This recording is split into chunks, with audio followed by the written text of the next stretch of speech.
everyone, I'm Salsabila Azizah from 9G class. Right now I'm going to read you a sequel story from Rumpelstiltskin. Once upon a time, on the coast of the dense forest, there was a village named Wildstonwood. There lived a very handsome and hard-working person named Rumpelstiltskin. His face indeed was handsome, but his body is very small, as tiny as a dwarf. Other than that, he was also gullible. Rumpelstiltskin worked as a woodcarver for handicrafts. Rumpelstiltskin was famous for his skill in turning something into a work. He was also known for his spells and magic skills. Rumpelstiltskin lived with his wife, who was the village belle, which known to be very beautiful, friendly, and kind. All the villagers really liked this woman named Shea. Shea always greeted the villagers every morning while she was watering the plants. She also frequently delivered food to her neighbors. Rumpelstiltskin was as nice as his wife. He was very fond of children. He also loved to greet people whenever he goes to the forest to look for wood. The sun was right overhead. Rumpelstiltskin was looking for firewood in the forest. He was very tired and decided to go home. He was expecting some food under the hood when he got home. Instead of getting food, he found his wife's body lying on the carpet. Suddenly, he was shocked until he almost fainted. "Oh God, what is this? What happened?" He really had no clue what was going on. "Did a puncture hole in his stomach? Please help!" he shouted, hoping that someone would help him. None of the neighbors visited him. "Please help me!" he shouted as loud as he could. "Anyone tell me who killed my wife? I'll kill him," he continued, pointing at the sky. One by one, the neighbors came to him. They were terrified by the Rumpelstiltskin threat. They lied and convinced that the killer was a child. It was a child. I'm not sure whose child it is, but it's definitely a child." They tried to make him believe that it was an unknown child's fault. Stupid Rumpelstiltskin, unaware that there were clearly no children in the village. It doesn't even make sense. How could a child kill an adult? They buried Shea's body in her backyard. Rumpelstiltskin was furious. He did not believe that his wife, Shea, whom he loved so much, had to leave him tragically. He was depressed and hopeless. The kind-hearted Rumpelstiltskin turned all out into a cold-hearted person. His affection for children had completely turned into someone who hates children. Friendly Rumpelstiltskin became a hot-blooded man. He held a very strong grudge towards the sick psychopath behind Shea's mysterious death. He decided to leave the Wildstonwood, trying to get rid of the bad memories. He moved to a village quite far from his previous house, named Frechdale Village.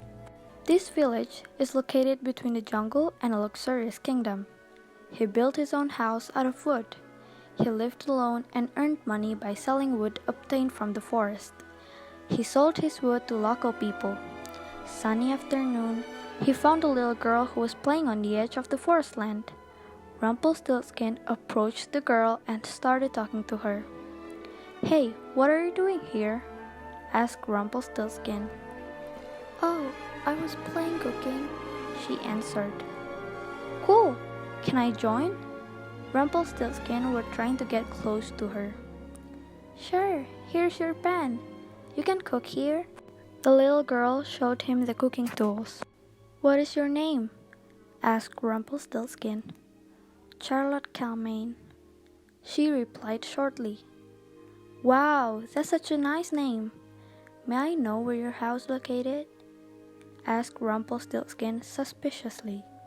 "Right there, the yellow fence one," she replied innocently while pointing to her house. I see." He smiled. "By the way, where are your parents?" asked Rumpelstiltskin the umpteenth time. "My father is working to fetch wood. My mother passed away 2 years ago," Charlotte answered. Rumpelstiltskin smiled. "A golden opportunity to take revenge," he said. He took Charlotte's hands with a smile. Well then, you wanna take a walk? There's a campfire there. Let's see, he persuaded. Charlotte nodded.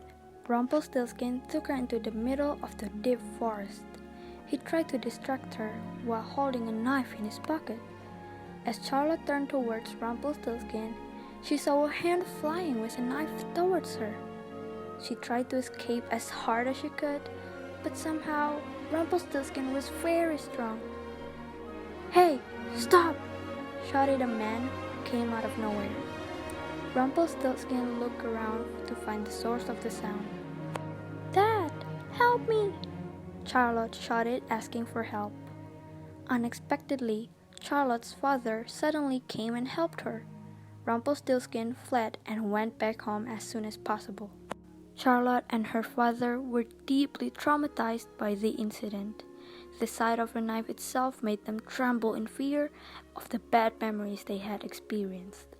Charlotte did not stop crying that day. Her father was very panicked and wanted to move out of the village and get away from Rumpelstiltskin.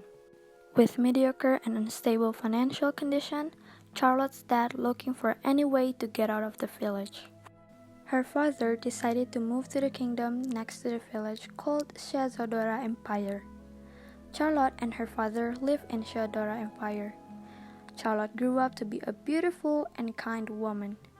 Charlotte managed to forget her bad memories when she was a child. Living in the kingdom, Charlotte's father worked as a wood and hay processor.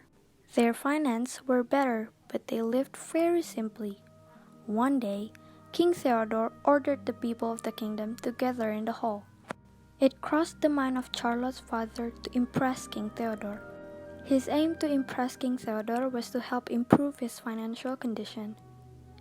"Your Honor, allow me to present my daughter, Charlotte Comyn, with all her capabilities," said Charlotte's father.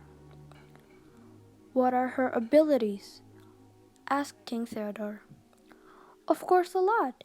She is beautiful, smart, humble, and brave," replied Charlotte's father.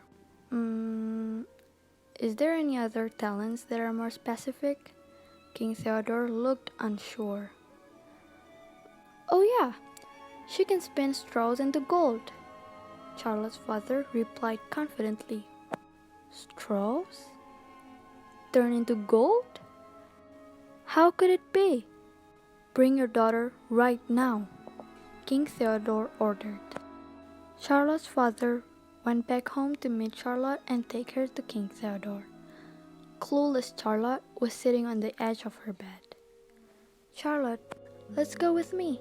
We gotta face the king," said Charlotte's father. "Huh? What's going on?" Charlotte asked in confusion. "I'm deeply sorry, Char. I lied to the king," said her father. "What do you mean? Like what?" Charlotte was really curious. "I apologize, Char.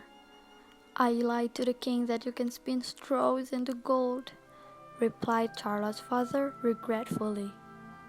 "What? How can I turn straws into gold?" "What makes you think that I can do that, Dad? Who in this world can turn straws into gold?" I asked. Charlotte replied irritably. "My bad. I'm desperate. Please help me just this once. Are you willing?" Charlotte's father begged her to face the king and state that the lie was true.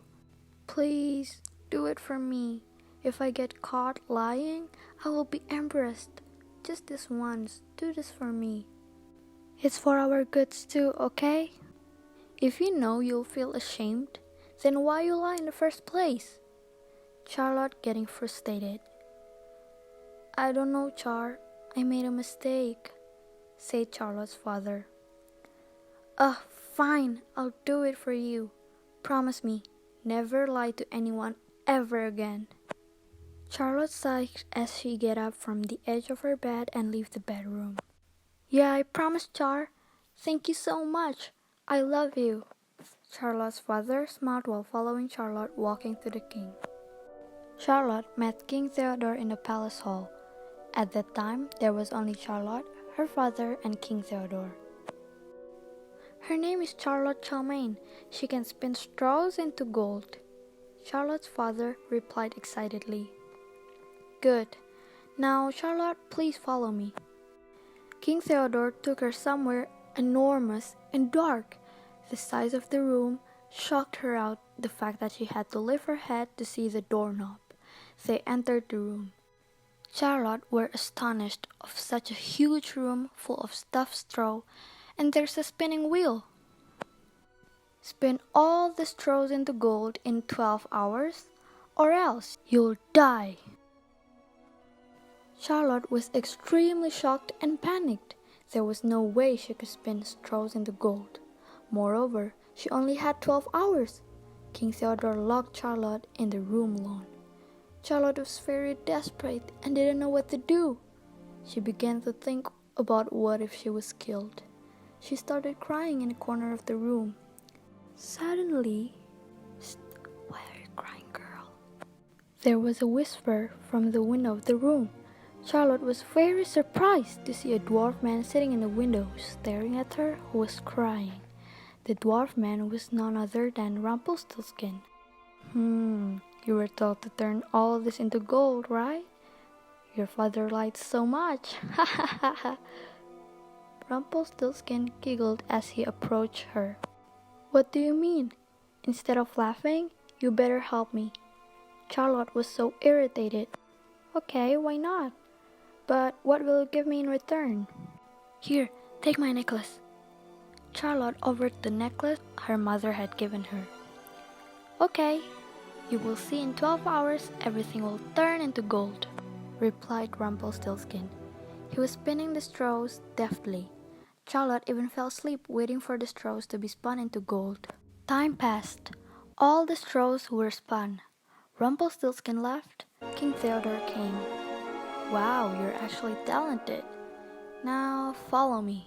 The king led her to another room, even bigger. The room was so much bigger than before. It was filled with more straws than before. Charlotte stared at that much straw surrounding her. Now spin all the straws in one night. If you manage to turn them into gold, you will be my wife.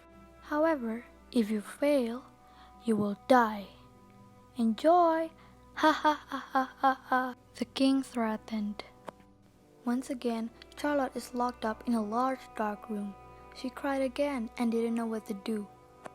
Whoa, he told you to spin all this again, didn't he? Asked Rumpelstiltskin. Yes, please help me, please! Charlotte begged for his help. Sure. What will you give me this time? But I don't have anything else, Charlotte replied desperately.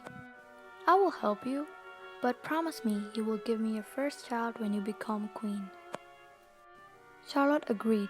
All she could think about was to survive the threat of King Theodore. She didn't think that she would marry and have children with the king. The night passed quickly. All the straw in the room had been spun into gold. Charlotte woke up from her sleep. She saw the empty spinning wheel seat, indicating that Rumpelstiltskin had finished his work. King Theodore checked the room. He was amazed because the whole room was filled with gold. King Theodore married Charlotte immediately. Charlotte's father was very proud of his lovely daughter. King Theodore and Queen Charlotte, they were blessed with a daughter and lived in a harmonious family. One thing that Queen Charlotte forgot, she had a promise to give her firstborn child to Rumpelstiltskin. That night, Rumpelstiltskin came to take what had been promised. Congratulations on your new baby. I don't want you to forget what you promised. No! Get out of this palace! Don't take my baby away! Cried Queen Charlotte in fear. Looks like you want to break your promise, huh? Rumpelstiltskin scared Queen Charlotte. Please, give me another chance, pleaded the queen. Fine, if that's what you want. I'll give you one more chance. Guess my secret spell in 2 days, then I'll let your baby. But if you fail, I will take the baby by force, and you cannot stop me, threatened Rumpelstiltskin. Rumpelstiltskin left humming. Queen Charlotte spent her day and night thinking about Rumpelstiltskin's secret spell. She was stressed out. She mentioned all the random spells that were in her brain. On the first day, Rumpelstiltskin visited the baby's room through the window. He saw Queen Charlotte thinking about a spell. "Come on, guess my secret spell," challenged Rumpelstiltskin. "Alakazam? Heliomancy? Shakespeare?" guessed Queen Charlotte. "Ha ha ha ha! I knew that you would fail. Please try again tomorrow. Ha ha ha ha ha ha ha ha." Rumpelstiltskin laughed happily as his chance of having the baby was getting closer. Queen Charlotte was getting more and more depressed because there is so little time left. She only had a day left to guess Rumpelstiltskin's secret spell.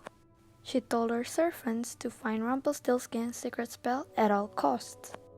One of the servants went to the middle of the forest to find the dwarf man.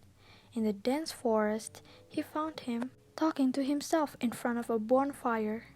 "Ha ha ha ha ha! There would be no way she could possibly guess Expelliarmus," said Rumpelstiltskin with joy. The servants went back to the palace and told the Queen Charlotte about Rumpelstiltskin's secret spell.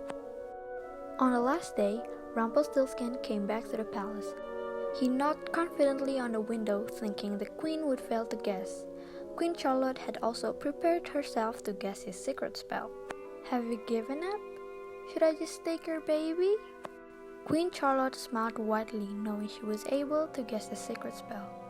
She guessed confidently. "Is your secret spell Desenatio? Insert topaz?" guessed the queen. "Ha ha ha, you're completely wrong. Looks like I'm going to take your baby away, isn't it? Perhaps your secret spell is Expelliarmus." "How could you possibly guess my secret spell?" Hearing the secret spell guessed, Rumpelstiltskin ran fast into the deep forest and never to be seen again.